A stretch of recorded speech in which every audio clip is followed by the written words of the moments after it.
કેટલા વેદ છે, કેટલા પુરાણો છે, એના કેટલા અધ્યાયો છે, આપણને યાદ ન રહે. કેમ કે એ શું કામ મારે યાદ રાખવાનું?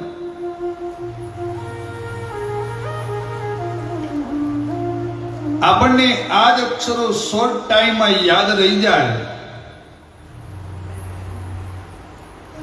એટલા માટે હું તમને મોબાઈલ નંબર, કૃષ્ણ ભગવાનનો મોબાઈલ નંબર આપું. નોટ કરવો હોય તો કરજો.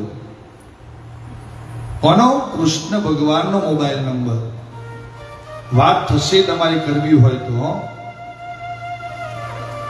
12 33 518 12 33 518 આ કૃષ્ણ ભગવાનનો મોબાઈલ નંબર છે.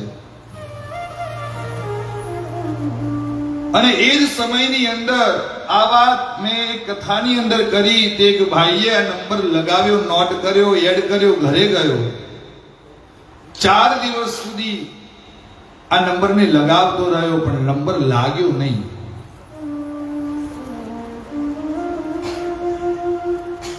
થાકી ગયો. પછી ફરીથી એ મારા જોડે આવ્યો. એટલે મેં કે મહારાજ, તમે કીધું તું કૃષ્ણ ભગવાનનો મોબાઈલ નંબર છે, લાગતો નથી. એટલે મેં એમને કીધું કે તમે પોતે મોબાઈલ નંબર છે ને એના આગળ ભક્તિ રૂપી, શ્રદ્ધા રૂપી એસટીડી કોડ લગાવ્યો નથી ને એટલે લાગ્યો નથી.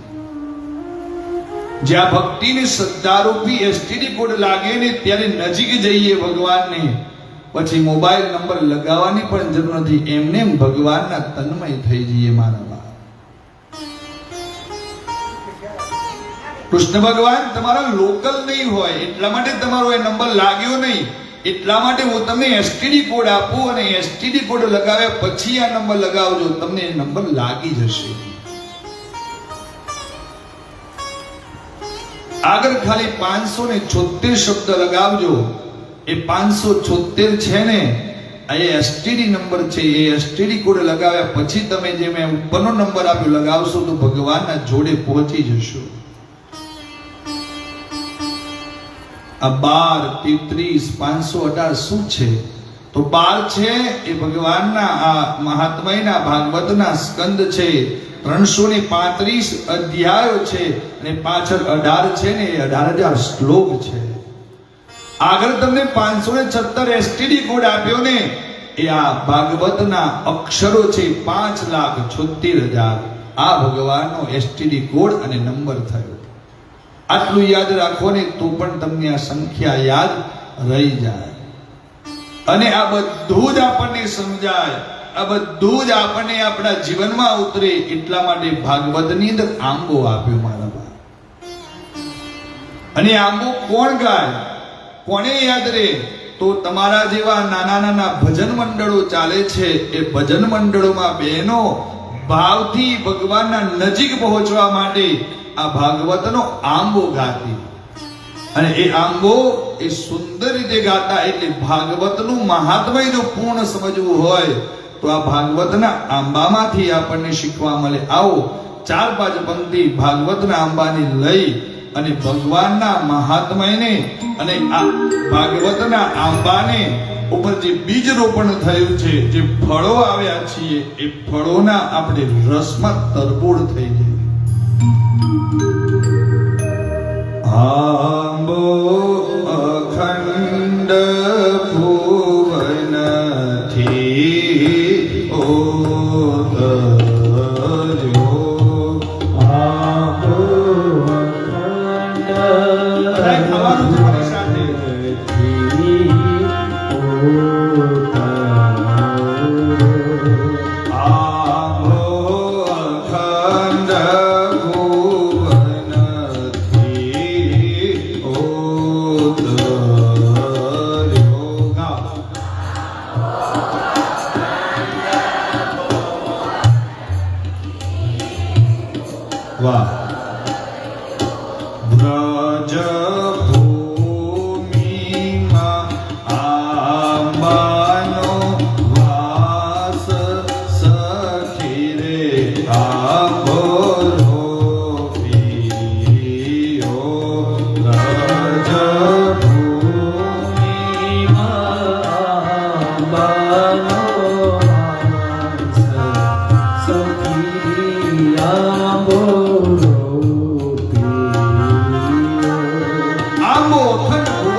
દેવકીજીએ આખા કૃષ્ણરૂપી ક્ષેત્રનો પ્રકાશ કર્યો.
પ્રાપ્ત થયું.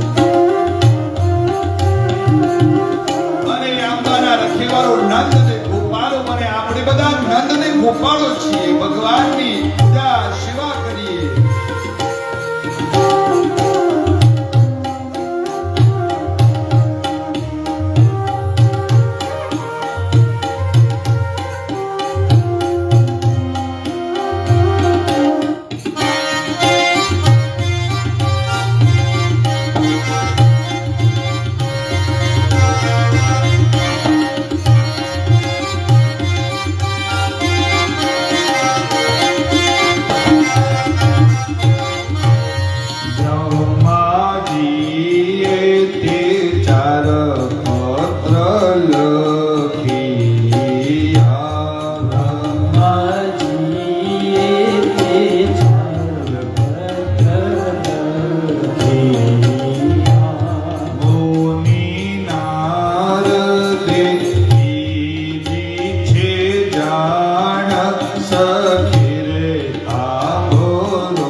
ભગવાનની યશરૂપી ગાથાઓ ગવાય.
થડ છે, આંબાના મૂળ છે, અને જેટલી આંબા ઉપર કલ્પ વૃક્ષ રૂપી ડાળીઓ છે ને એ 335 અધ્યાય છે.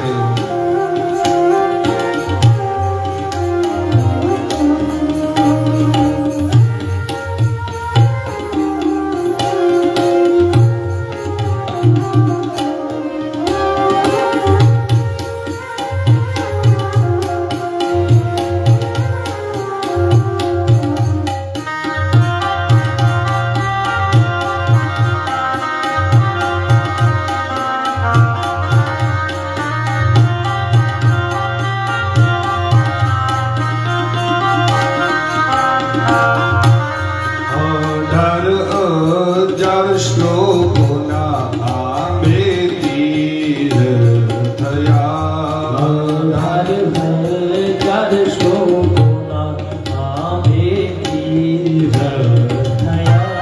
500 અક્ષર આંબે પાન સખીરે આંબો પીરો, આંબો અખંડ